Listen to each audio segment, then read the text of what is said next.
Mazmur 119 ayat 9-11. Dengan apakah seorang muda mempertahankan kelakuannya bersih, dengan menjaganya sesuai dengan firman-Mu.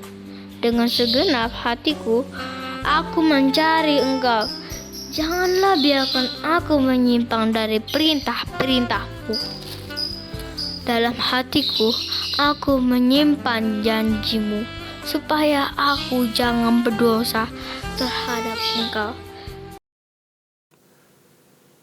Selamat pagi saudara-saudara yang terkasih dalam Tuhan Yesus Kristus. Kita akan merenungkan firman Tuhan di pagi hari ini.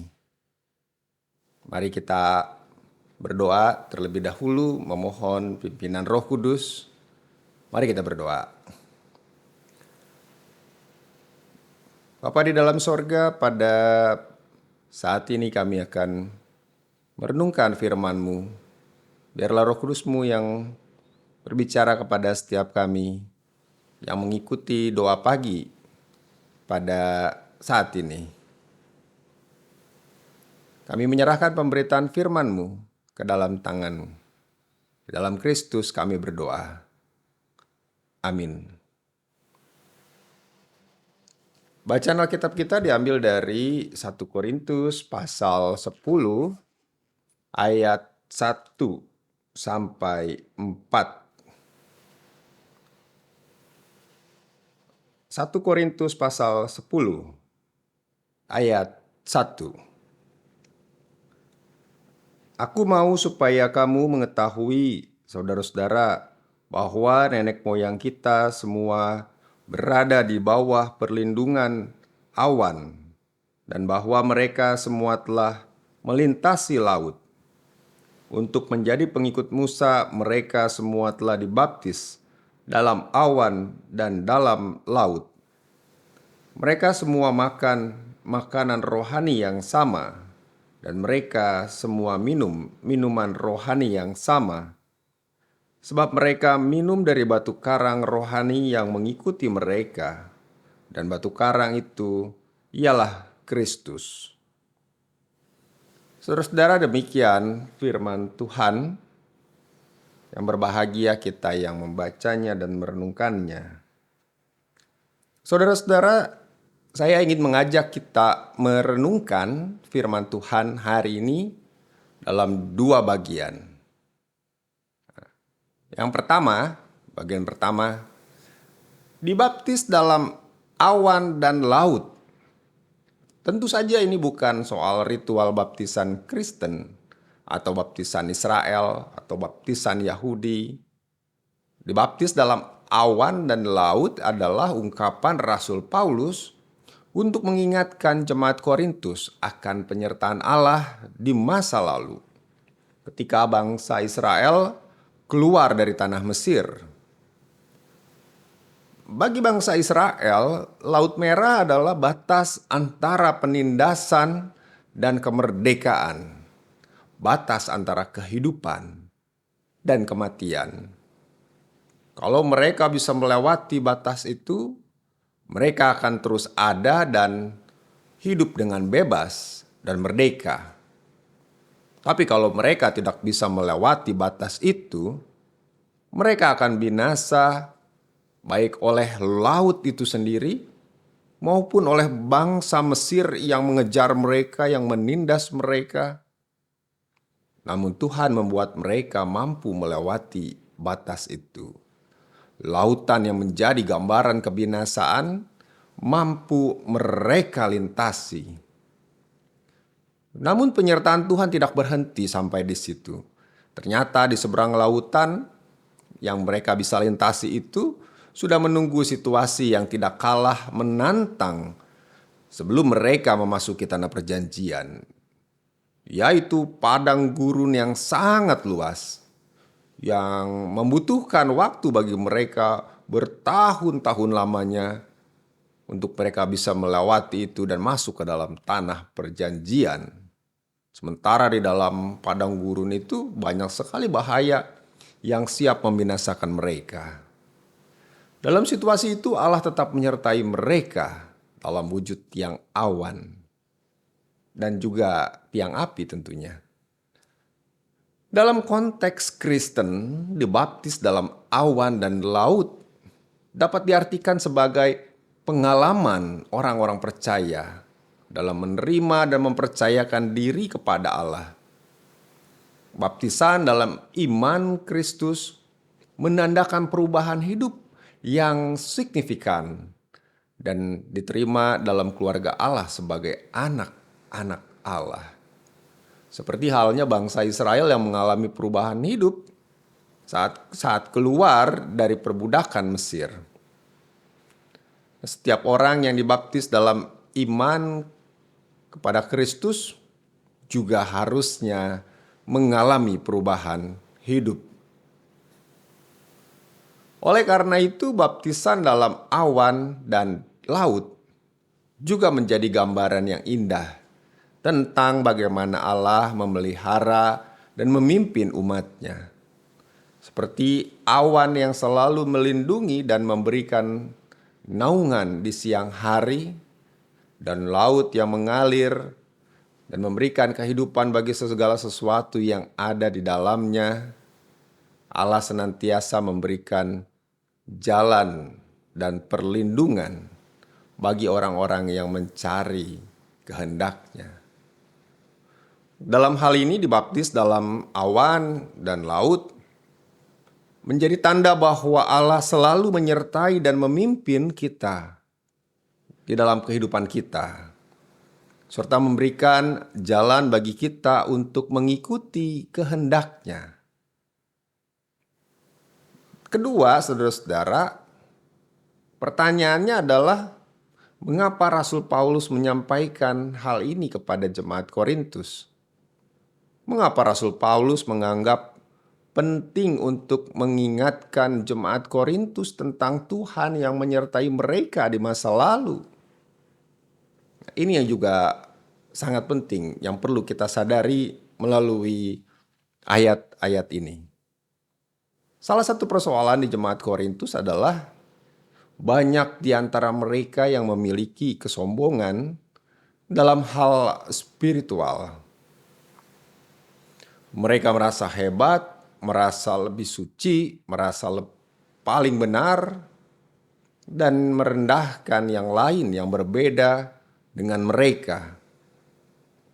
Misalnya mereka bisa berbahasa roh, dan mereka memandang berbahasa roh adalah karunia yang paling utama, paling hebat. Dan mereka memiliki itu.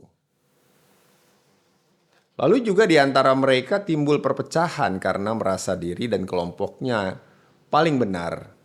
Pada situasi itulah Paulus mengingatkan mereka bahwa apa yang mereka miliki adalah karya Allah, pemeliharaan Allah kepada mereka, bukan karena kehebatan mereka. Karenanya mereka tidak berhak menyombongkan diri. Mereka mestinya merendahkan diri di bawah kasih dan penyertaan Allah. Itu sama seperti bangsa Israel yang berhasil keluar dari Mesir dan masuk ke tanah perjanjian. Itu bukan karena bangsa Israel yang hebat, tapi karena pertolongan Allah. Saudara-saudara, baptisan itu bukan tentang Allah. Baptisan itu tentang kita. Baptisan bukan tanda Allah yang berubah dari tidak menyertai kita, lalu ketika kita dibaptis, Allah jadi menyertai kita. Bukan begitu. Baptisan adalah tanda perubahan kita, diri kita, yang tidak hidup menuruti firman Tuhan, tidak menyadari akan kasih dan penyertaan Tuhan, menjadi sadar dan akan kasih Allah, dan kita hidup menuruti firman Tuhan. Allah sendiri adalah Allah yang selalu menyertai kita sebelum kita dibaptis dan setelah kita dibaptis. Allah menyertai kita di masa lalu kita, dan Allah juga menyertai kita di masa kini dan masa yang akan datang. Dalam setiap kesulitan dan tantangan hidup yang kita hadapi, Allah selalu menolong kita. Karenanya kesombongan akan keberhasilan diri kita dalam berbagai hal, dalam banyak hal, menjadi sangat tidak relevan. Kalau kita punya ini, punya itu, bisa ini, bisa itu, berhasil menjadi ini dan menjadi itu, bisa melewati ini dan itu yang sulit, itu bukan karena kita hebat, tapi karena semua itu adalah karya Allah dalam hidup kita. Nah, saudara-saudara, biarlah ketika kita diingatkan akan karya Allah di dalam hidup kita, itu membuat kita tidak menjadi sombong, membanggakan diri kita, merasa diri kita hebat, tetapi kita sebaliknya kita merendahkan diri kita dan kita berusaha untuk terus melakukan firman Tuhan sebagai wujud syukur kita kepada Tuhan. Tuhan memberkati. Amin. Saudara-saudara, mari kita menaikkan doa syafaat kita. Bapa di dalam sorga, pada saat ini kami ingin berdoa untuk saudara-saudara kami di dalam persekutuan doa pagi GKI Surya Utama. Tuhan yang menolong setiap kami untuk kami senantiasa menyadari akan karya Allah di dalam kehidupan kami. Tolong kami untuk kami tidak membanggakan kehebatan spiritual kami, apa yang kami miliki, apa yang kami mampu kami lakukan. Biarlah kami senantiasa menyadari bahwa itu semua adalah hasil karya Tuhan di dalam kehidupan kami. Kami mendoakan saudara-saudara kami yang pada saat ini sedang dalam keadaan sakit ataupun lemah tubuh mereka. Tuhan yang memberikan kekuatan, Tuhan yang memberikan kesehatan dan kesembuhan. Kami berdoa untuk panitia Hari Raya Gerejawi yang tengah menyiapkan masa Paskah. Tuhan yang menolong mereka di dalam mereka melayani, memberikan kepada mereka sukacita, memberikan kepada mereka kekuatan dan ketekunan, serta kerjasama yang baik sebagai tim untuk mereka bisa melayani Tuhan, menyiapkan umat-Mu untuk menghayati akan pengorbanan Tuhan di kayu salib dan kebangkitan-Mu. Kami berdoa untuk para katekisan GKI Surya Utama yang sebentar lagi akan dibaptis dan mengaku percaya. Tuhan yang menyertai mereka dalam perjalanan iman mereka. Biarlah setelah dibaptis mereka terus bertumbuh. Mereka boleh menjadi anak-anak Tuhan yang taat kepada Tuhan. Kami berdoa untuk pelayanan masyarakat GKI Surya Utama. Kami mendoakan kegiatan donor darah yang akan dilakukan minggu depan. Kiranya Tuhan menolong setiap orang yang terlibat di dalamnya, baik penyelenggara maupun juga setiap orang yang memberikan darah mereka. Biarlah apa yang dilakukan boleh membantu sesama, boleh menolong orang-orang yang membutuhkan.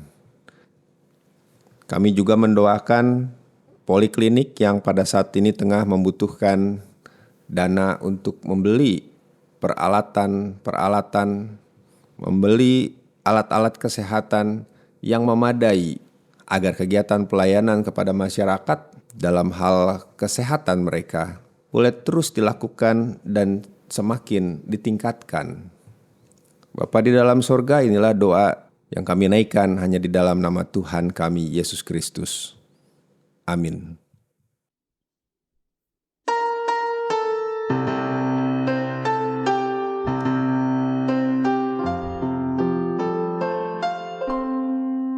Kasih Tuhan mengiringimu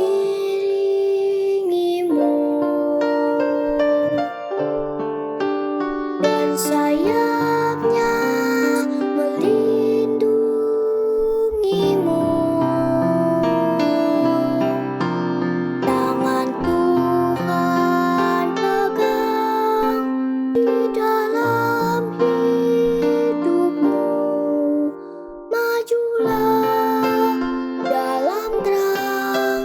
kasihnya